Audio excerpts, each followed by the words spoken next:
Chris Godinez, licensed professional counselor, also the host of We Need to Talk on every Sunday at noon, and then I post this video up to Facebook, etc., etc., etc. This video is for educational and informational purposes only. The views and opinions stated herein are mine and mine alone. They do not represent the ACA, the APA, or any other therapist for that matter. Boom, shakalaka, done. I'd like to thank my sponsor, BetterHelp, BetterHelp, BetterHelp.com/Chris Godinez. They're an online therapy company. They are international. They have 40,000 therapists working for them.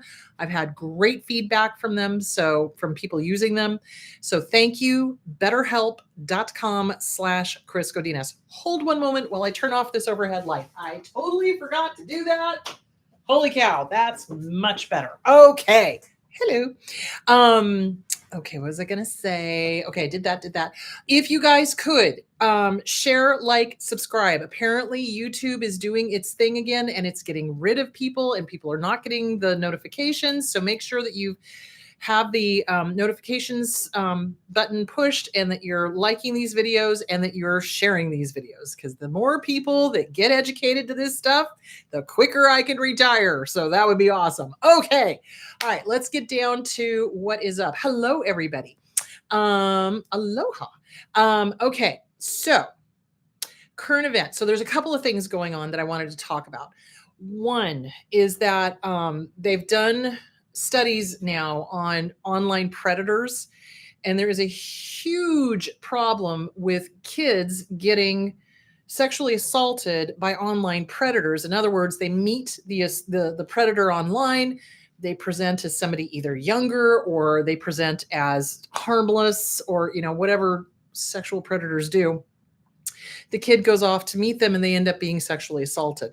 This is a huge problem. This was on CNN. So if you are interested in reading that article, just go to CNN, and it's right there on the front page there. So I was very upset about that, because who are the sexual predators? Well, they're narcissists. They're psychopaths. They're, antisocial. They're the ones that the rules don't apply to them, and they can do whatever they want.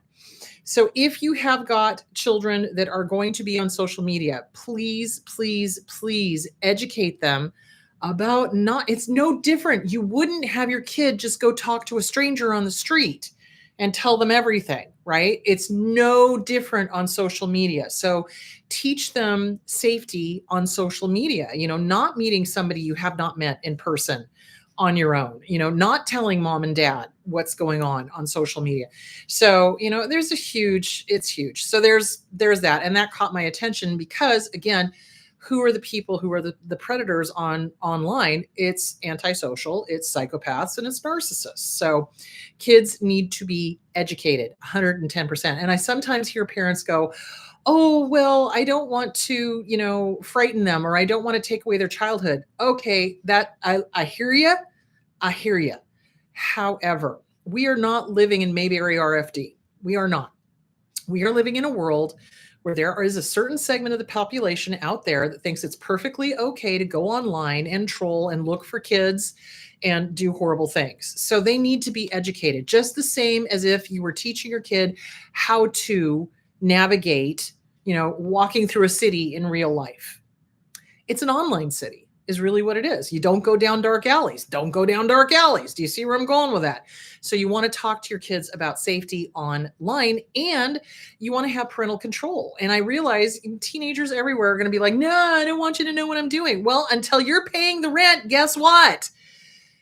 You got to watch out for them, because they don't have the life experience. They don't have the cognitive ability to understand what could happen. So you got to educate them, and you got to protect them. That's our job, is to protect them until they get big enough and cognitively there enough that they can protect themselves. So anyway, there is that. The other thing is that Will Ferrell has come out with a movie, Will and Harper. And if you have family that is trans, I highly recommend it. It's great. It's about his friend from Saturday Night Live, Harper Steele, coming out as trans later on in life, and them taking a road trip to kind of, ask questions and figure things out, and, all that sort of stuff. And really, it basically, the bottom line is nothing about Harper had changed except the pronouns. So that's, I think, fantastic. So if you've got family and friends that are trans, it's a great movie. I highly recommend it. Go see it. So it's called Will and Harper. or Harper and Will. And anyway, it's great. And it's a road trip. And so they talk. They just talk. They just talk. And they talk about a lot of the things that I'm sure families are confused about when a family member does decide to come out as trans. So it's a really good movie. I highly recommend it. Okay. All right. Today's topic. All right. So I had the question, I feel broken over and over and over again. A lot of people feel this. I feel broken. I feel like I'm never going to survive. I'm never going to get better. I'm never going to heal. I feel broken. Why do we feel so broken when we leave an abusive relationship? Oh, so much going on. So let's talk about the abusive relationship briefly to kind of set up why we feel broken. Now, are you broken? No, the good news is no.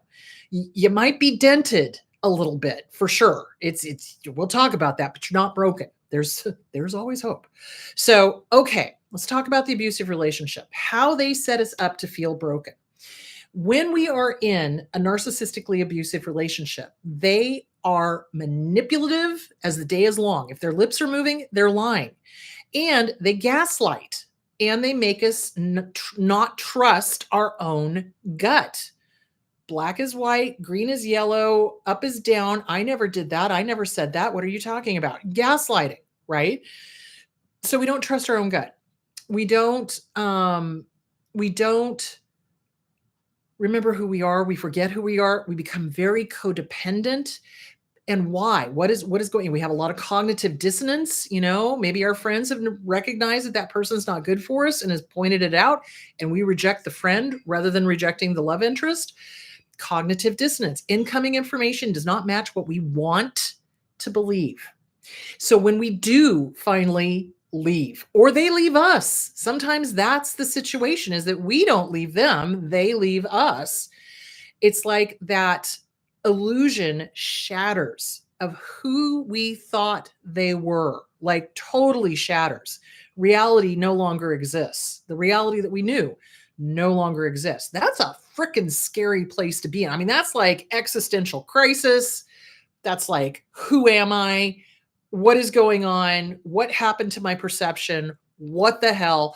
I mean, it's trippy. You guys know that. We've all been there, done that.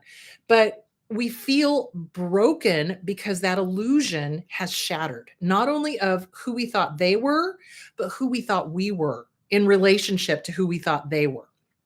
That whole reality is gone, like in an instant, and it sucks. It sucks. So, and you couple that with the manipulative tactics that the abuser has used besides the lying and the gaslighting.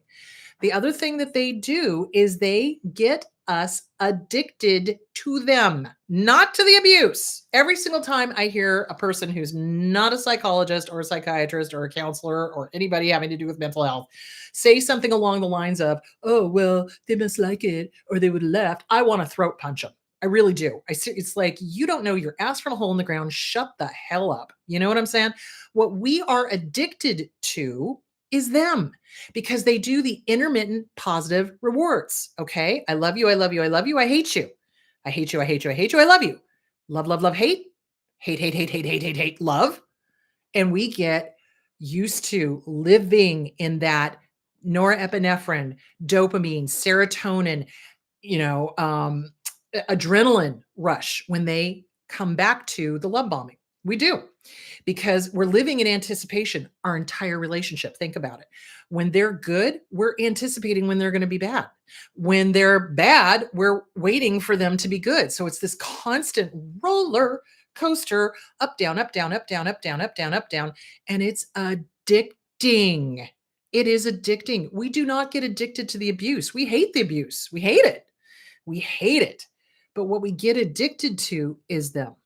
And they do the oxytocin routine. So let's talk about that. Oxytocin is the feel-good chemical, the bonding chemical that bonds couples together and bonds babies and mommies together. So skin-to-skin contact releases a bunch of oxytocin. So when an abuser is doing their love bombing phase, they're usually wanting a lot of physical contact, sex or touching, hugging, kissing, et cetera, et cetera, et cetera. And so they're bonding you to them consciously, subconsciously. I don't know. They're just freaking evil. So that's what they do. And then when they leave, when they decide that they've got a better supply or they don't like the fact that you actually love them and they're angry because they can't feel love, then they leave. Illusion is shattered.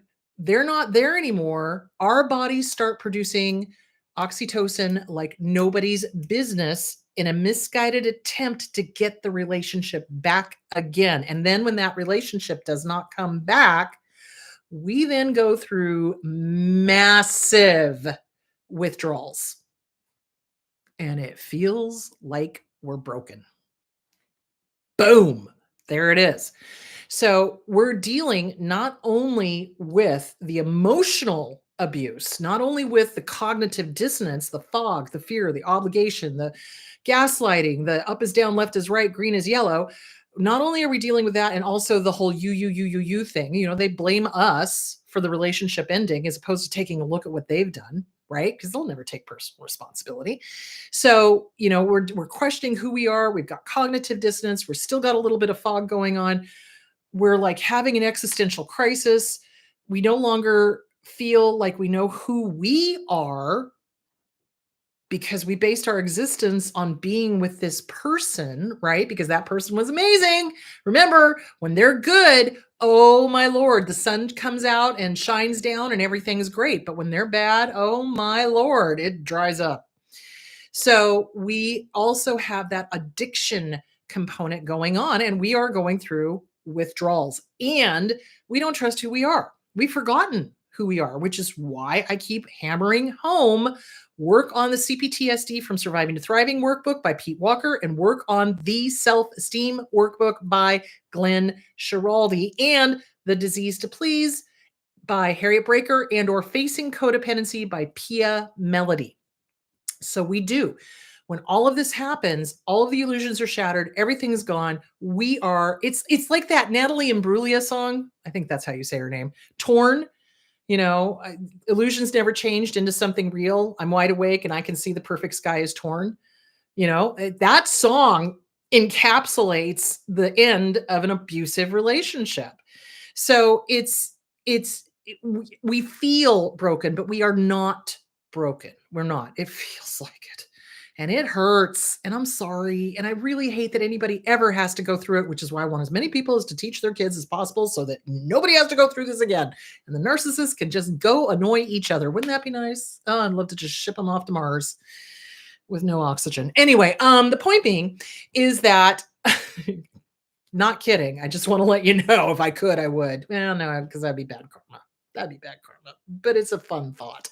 Anyway, the point being is that we feel broken and it's a horrible feeling. And not only that, they've made us wrong for everything that we've ever loved or made us us. Okay. So say, for example, because remember, narcissists are attracted to people who have the emotional flexibility to have a great sense of humor or to empathize. You know, sometimes it's just, I was watching a video this morning. I can't remember what song it was, but it was, oh, I want you to be happier.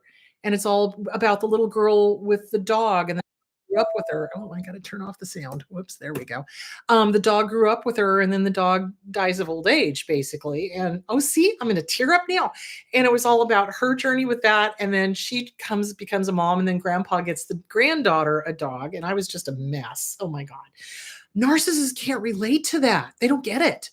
They don't get why somebody would be so emotional over a video that's fictional. I mean, the dog was an actor. They didn't put the dog down, you know, but it's like, if we've had a life and we've had empathy, we know what that feels like. Those of us who've had pets, we know what that feels like to have to euthanize them when they need to go. So, so yeah, they don't understand that and it angers them. So they damn us for the very things that attracted them to us in the first place. Sense of humor, number one, a nice sense of humor, not snarky, not sarcastic, not sardonic, not harming somebody else, but like a funny sense of humor, like seeing the irony in things, right? They damn us for that. They damn us for being sensitive. Oh, you're too sensitive. You're too much. You're too this. They whip out the you goods.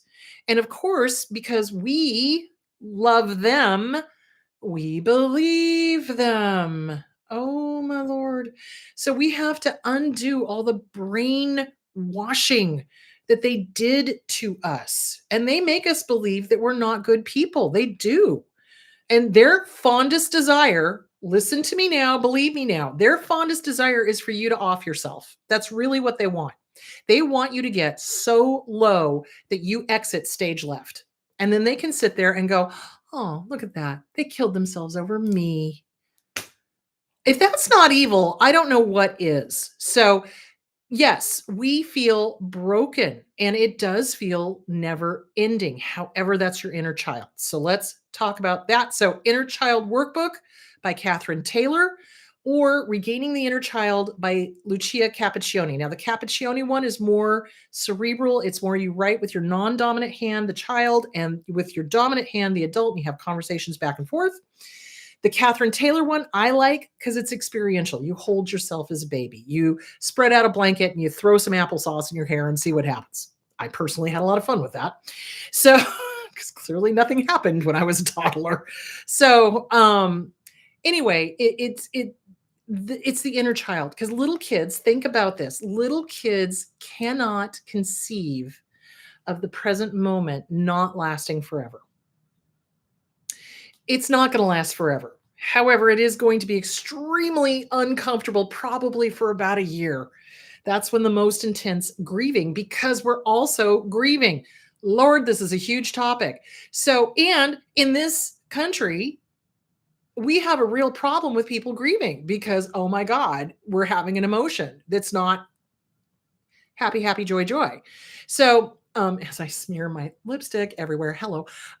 So we're grieving, okay? And I don't think people understand how hard that grief is. It is a complicated grief, which also makes us feel broken because it's not just a straightforward, okay, we had a relationship and now we've broken up.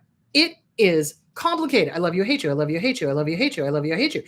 And if it's a family of origin, if it's a mom and dad doing that to somebody, holy mackerel. Okay. And that person is still walking and talking. They're not dead. They're still out there. So we have to grieve someone who is essentially dead to us because the illusion has been shattered. They're not who they presented as they were. They're not real. None of this is real. This is their stuff. And we have to grieve the loss of somebody who's still alive. And that sucks. It sucks. And so that intense feeling of who the hell am I? Number one, is it okay to laugh? Am I going to be made fun of? Am I too clingy? All of these mistaken thoughts, mistaken beliefs that the abuser shoved into our heads about who we are, because that's initially what they were attracted to. They were attracted to the fact that we feel. They were attracted to the fact that we're empathic and that we love and that we laugh and that we have a good time and we enjoy other people and, we experience life, right? That's what attracted them to us. As soon as they realized they couldn't get it through osmosis, they couldn't steal it from us, they couldn't become us, that's when the discard usually happens. Or they find a quote unquote better supply. So whatever their ego is looking for. So we are left with a shattered illusion, a shattered sense of who am I really? Is it okay to laugh? Is it okay to cry? Is it okay to have emotions? Can I be angry at my abuser? Oh my gosh, I'm grieving. I loved them and I hated their behavior. What the actual H? And then dealing with flying monkeys. Oy Gewalt. Flying monkeys and family members that don't understand, and or if you have a real crazy ex, if you're lucky, the narcissist goes away, finds another supply, leaves. If you're not lucky, they're a dark triad and they gang up with their new supply to keep bothering you. So it's kind of like every time you get that wound scarred over and you think you're okay, that mother clucker comes back and starts stuff, right? And it's impossible to feel like you're healing when that happens, because it's like one step forward, two steps back when that happens. But you have to realize you've been making forward progress. It's only when they come into your orbit that you go two steps back. So yes, we feel broken. We do. Absolutely. And I just want to validate that is a normal feeling across the board from anyone who's been unfortunate enough to do the tango with a narcissist or a psychopath or a dark triad. That's how we feel. And that's okay. Feeling broken is okay. But thinking that it's going to last forever is not. So that's the little kid inside. That's the inner child, because little kids can't see, okay, it sucks right now, but if I work through all of this stuff, it's going to get better. Okay. Little kids can't see that. So it's a really, really good idea. I'm going to say it again. Get with a good trauma therapist. Get with a good trauma therapist, somebody who understands narcissistically abusive spouses or narcissistically abusive families, or, whatever, or friends or coworkers or whatever. Somebody who gets it. Somebody who's been there, done that is best, because they will immediately, it's like a shortcut, short language. We both understand what we're talking about. Does that make sense?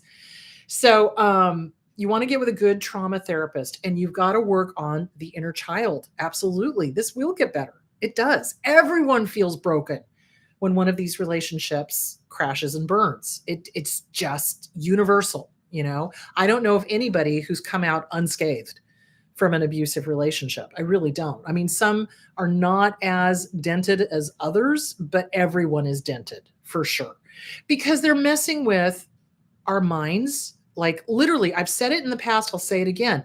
Narcissists love to manipulate. It is an ego thing for them. It's a power trip for them. And they love to push the envelope to see how far they can brainwash you. So, they love to make you think that you're not funny, or that you're not kind, or that you're not smart, or that you're not, whatever it was that attracted them to you in the first place. Because if they can't have it, nobody can. That's really their attitude. They're that petty and beyond, especially if they're antisocial. So I just want to validate, everybody feels broken. Everyone feels broken, and everyone feels like it's never going to end, but it does. It does end. And you can help it end by working on you. So that's what's so important about this topic, is that yes, everyone does feel broken. It's not permanent. It's not. It feels permanent, but it's not permanent. Hold, please. Got to take a sip. It was 117 yesterday in Phoenix. It's going to be 110 today here. It is so dry, I can't even begin to tell you. I mean, it's like literally I do laundry, I hang stuff up, it's dry within an hour. Crazy. Anyway, getting back to the topic. So we all feel broken. It's 100% normal, but it's not going to last. And there are things you can do to help yourself. First and foremost, get with a good trauma therapist. Get with a good trauma therapist. Look into different modalities, okay?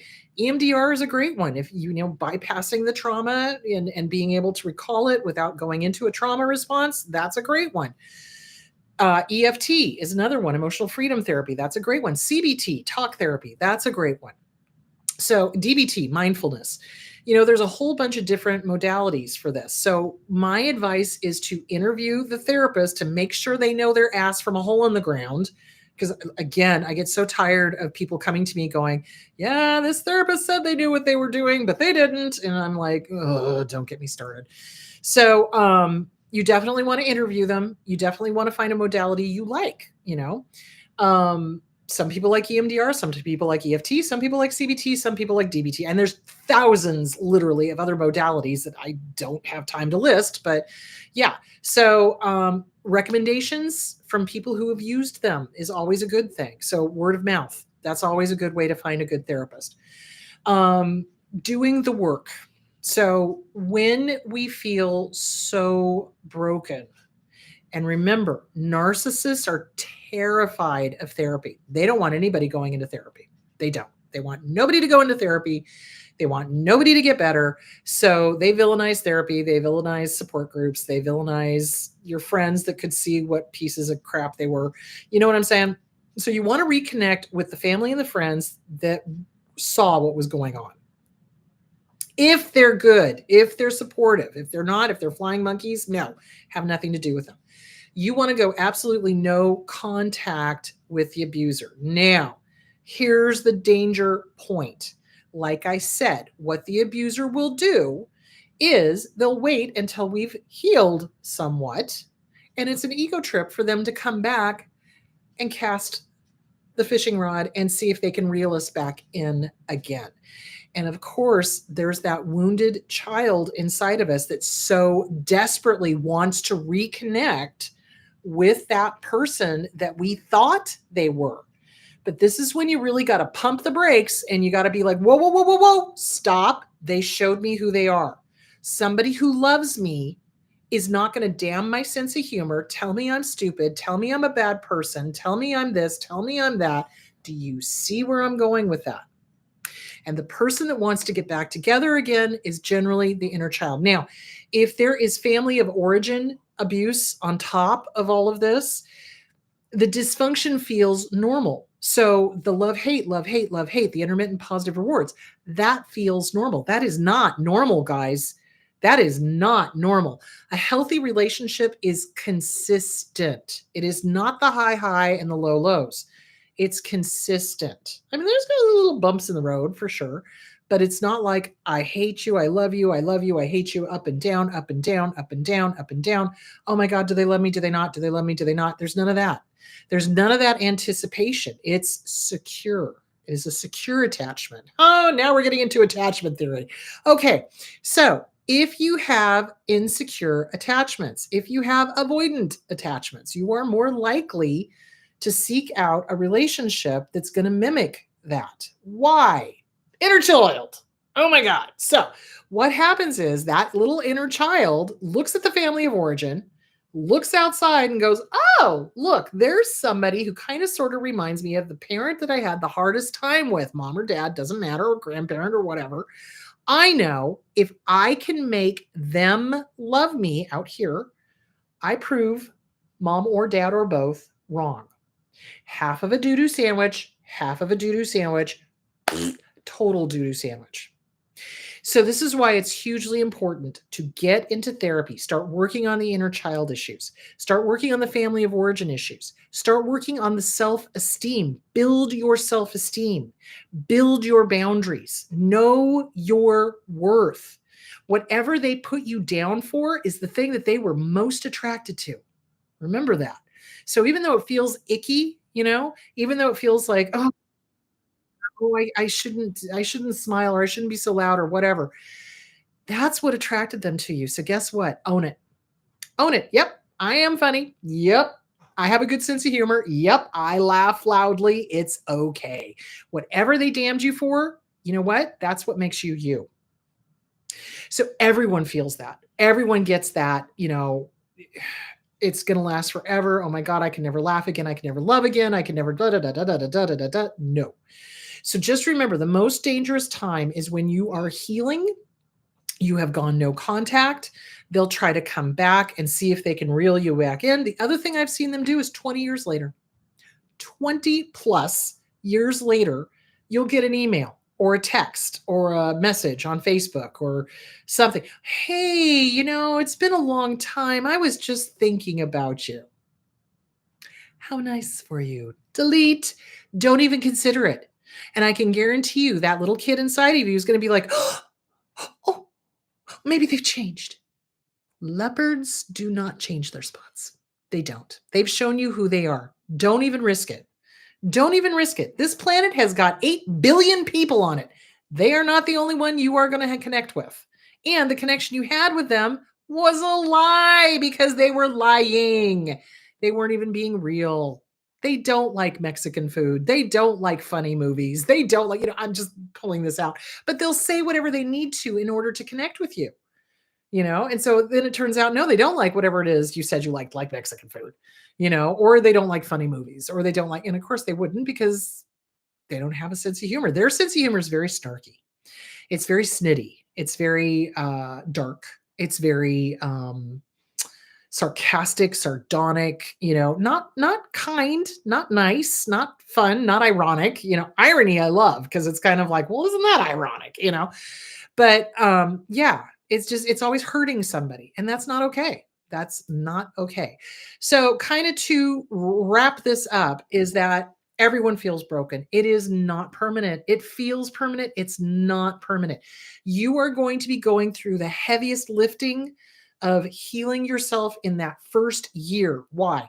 Because you're grieving and you're having to do all the firsts, just like with a death.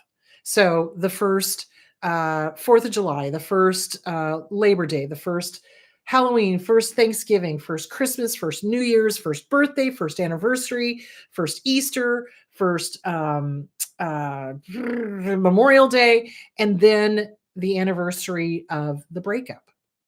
And remember, The Body Keeps Score, Bessel van der Kolk. Okay, great book. You should read it. Because it's funny, around anniversaries, people start having somatic responses, you know? And I don't know if I think I've told this story before, but my dad died a week before my birthday. Yeah, it was a week before my birthday. Exactly 1 week before my birthday. And for years around Valentine's Day, I would get heart palpitations. And for dumb me at the time, I was like, oh, why am I getting heart palpitations? I don't know. And then I finally sat down and went, well, dummy, this is when your dad died of a massive heart attack. Hello. And when I acknowledged that and kind of went, okay, heart, I get it. You're remembering when dad died. Okay, cool. We don't need to do that anymore.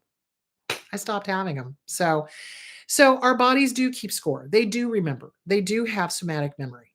So it's really important that during this year, after having been devalued and discarded, you are taking extremely good care of yourself. You are exercising. You are honoring your body. You are drinking plenty of water, especially when it's 117 out. Don't get me started. I thought this was fall. What the act? I will drop an F-bomb on that one. Anyway, so you're taking care of your body. You're taking care of drinking plenty of water. You are eating healthfully. You are socializing. You are not isolating. Do not isolate. Get out, go to support groups, get with a good trauma therapist, get with the family and friends that actually do love you and do support you and do want the best for you. Avoid flying monkeys like the plague. You have my permission to tell them to go pound sand. You are under no obligation to keep mutual friends that are not really friends. Don't keep frenemies. Don't keep people that are, just there to keep tabs to report back to the ex. Go no contact with the abuser. If they are willing to treat you like that, they no longer get access to you, period.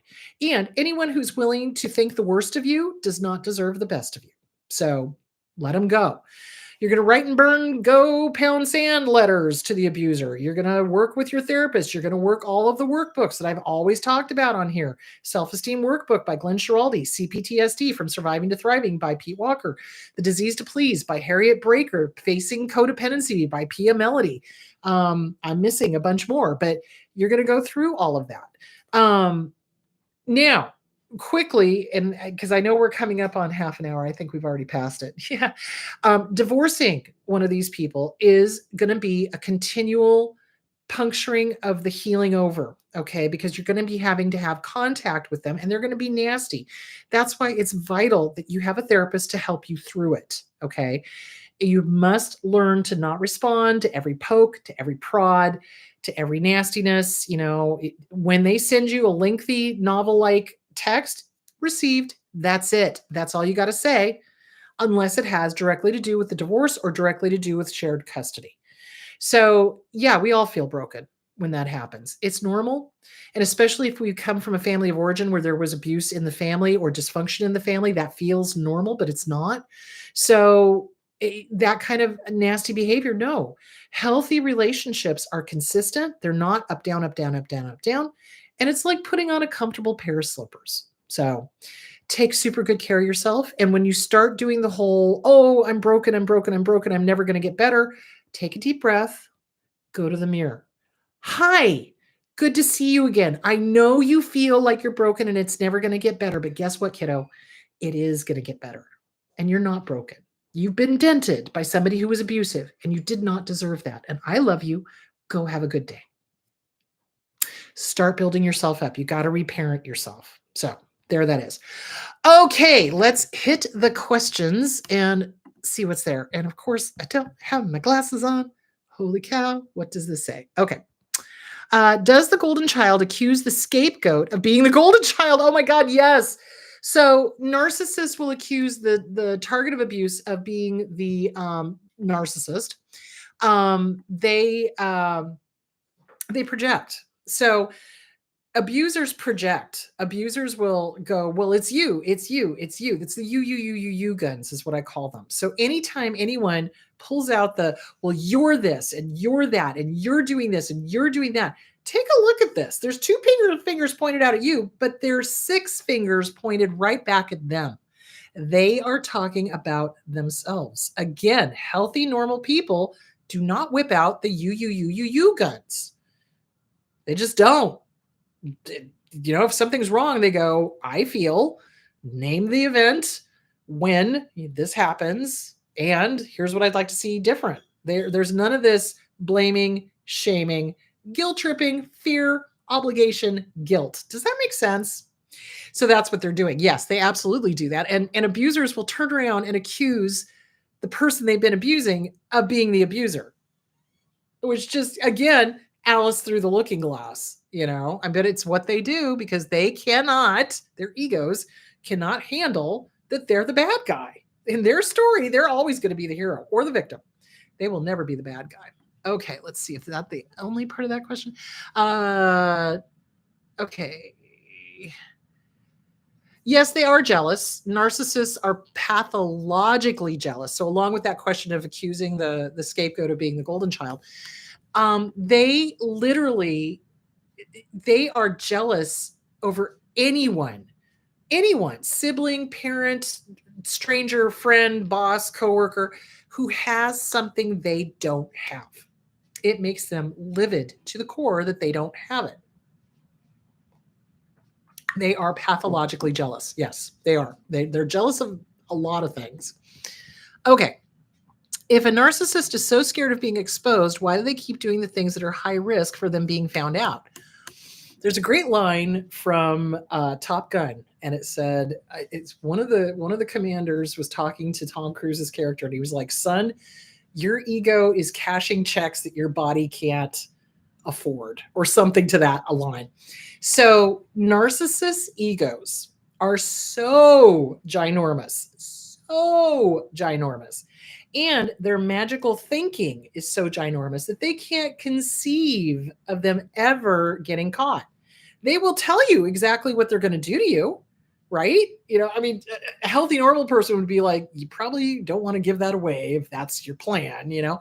But their egos are so huge. They think literally that nobody's ever going to do anything to them, and nobody's ever going to catch them, and nobody's ever going to, you know, expose them, and nobody's ever going to, because they just can't conceive of a world without them, or they can't conceive of them being held accountable because they don't hold themselves accountable. So yeah, they're stupid essentially. And that's what thank God. That's what I keep telling people. It's like, thank God your ex is stupid and telling you exactly what he's going to do or she's going to do, because now you can go to your attorney and say, okay, here's his plan, or okay, here's her plan, you know, and now you have a way to defend against it.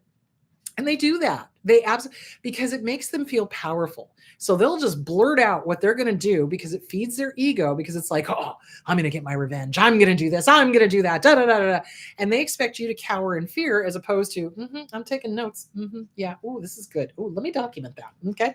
Do you see where I'm going with that? They really are stupid. And thank God they are, because otherwise they'd never get caught. So there's that. Okay. Hold on. And there is a part of them, I think, that does want to get caught. Again, they are cuckoo for Cocoa Puffs, technical term. Yeah, they're crazy. Yep, they're nuts. So yeah. Yeah, there is a part of them, I think, that does want to get caught in some way, like a small part of them, not a very big part of them, but mostly it's the ego. Mostly it's the, I'm going to tell you what I'm going to do and nobody can do anything about it kind of thing. Okay, let's go to the next one. Oops, stop that. Oh, stop. There we go. What about people who are trying to change but engage in toxic behaviors as a result of trauma? Okay, that's a little different. Now, let me be extremely clear. People who have been traumatized, it's sometimes hard to change, but they make inroads. Little baby steps, little baby steps, little baby steps, little baby steps. Narcissists don't make baby steps. They don't make any steps. They just keep doing what they're doing. And they never change. They never get better. They never grow. They never admit what they did unless, caveat, they are court ordered and they have to, or there's eyes on them. They've got a order of protection against them. Okay. So they have to be on good behavior now because now there's eyes on them. Okay.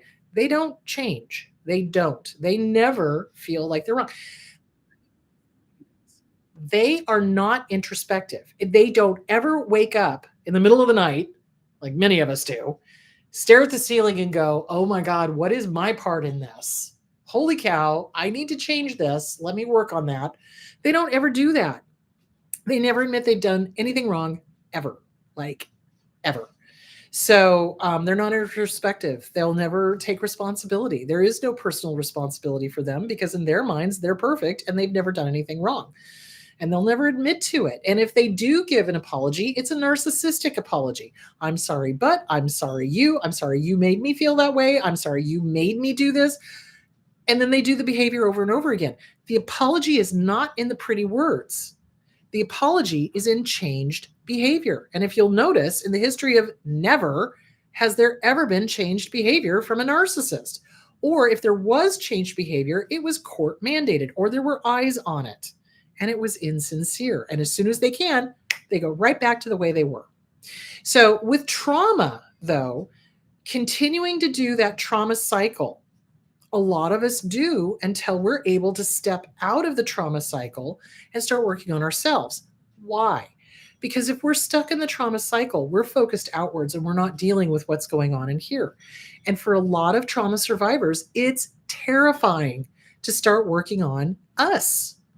We'd rather be involved in the drama or involved in the trauma or doing this out here instead of, what's my part of it? But then once a trauma survivor is able to step out of the drama and the trauma and start working on themselves, generally the toxic behavior falls to the side of the road because there's no payoff. It doesn't benefit them. So, for example, borderline personality disorder. A lot of people with borderline personality disorder, it is trauma based. It comes about because of trauma.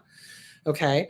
So very much involved in drama and trauma and looking outwards and everything else, avoiding working on the inner child because it's too scary and too painful. And maybe the trauma happened when they were really, really little. And that's a terrifying place to be. And so it's easier to get involved in everything out here as opposed to get involved to everything in here.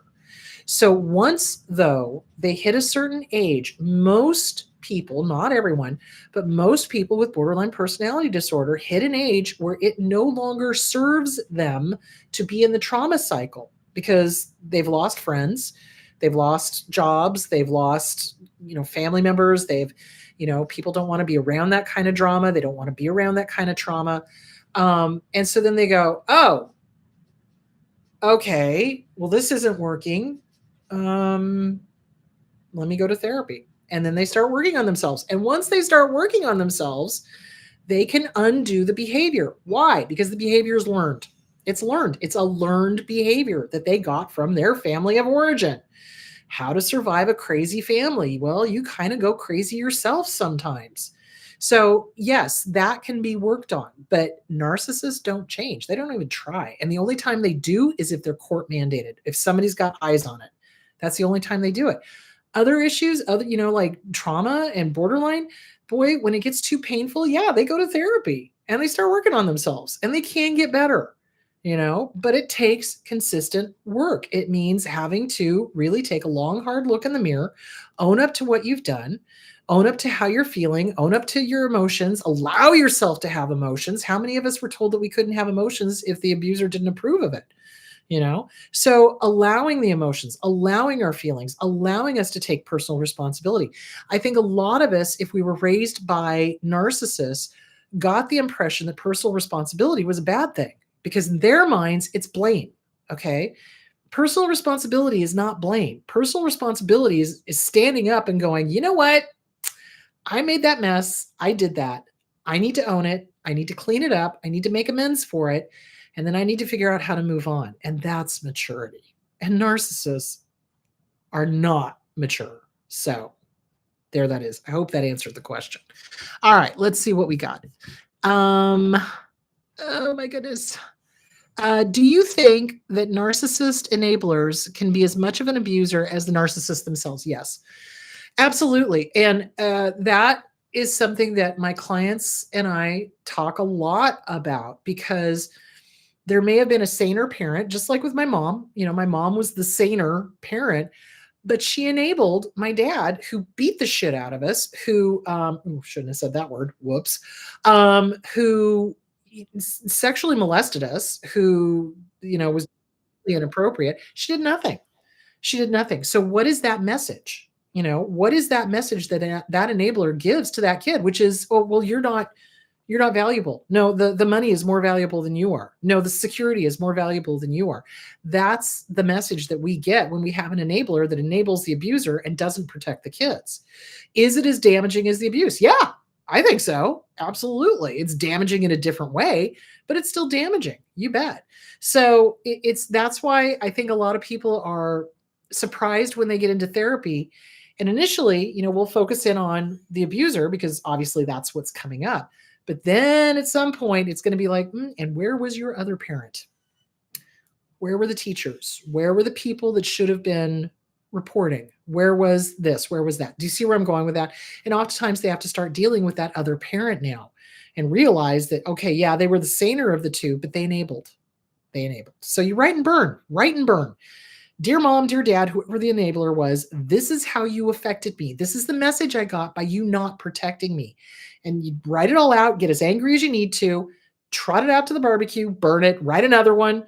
At the end of the second one, guess what? I'm working on my self-esteem.